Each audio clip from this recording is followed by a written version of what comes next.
tingnan niya.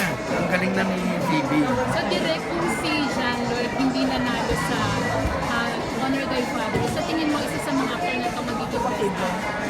Ako talaga I'm rooting for Red in this movie. In this movie. Although ang tingin And ng mga kalaban. syempre, ang iba titingnan nila, grabe, bata naman yan, di ba? Matitinding kalaban eh, di ba? Si Nora, Irma. Nora, Irma Adlawan, Uge, Sa Rian daw, magaling din sa saving Rian, gano'n. Pero ako, bata o matanda, pag magaling, magaling eh. So, and I think nga, mas may impress ka pa dahil bata lang siya at yung acting niya is really, really, hindi siya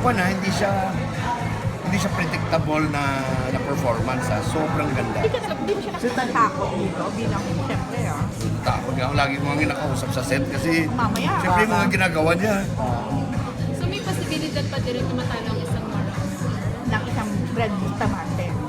Hindi ko napanood si Nora. So, mamaya, magalit tayo si... Pero direct parang ang hirap mamili ngayon kasi ang daming magagaling ngayong festival. Oo.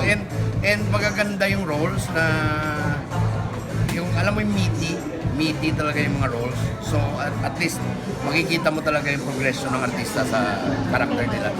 Direct bilang director, producer na rin, natuwa ka na ganito na ang klase ng selection sa film festival. Oo, pero sa tulad ng sinabi ko dati, I hope this is given a chance for at least 3 years or more. Okay.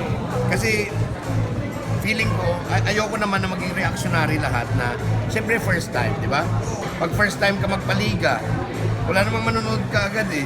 Pag first time ka magpa-beauty pageant, hindi naman madami yung sasali eh. Pag first time, lahat ng first time, merong parang Totoo yan, nanganganay, di ba?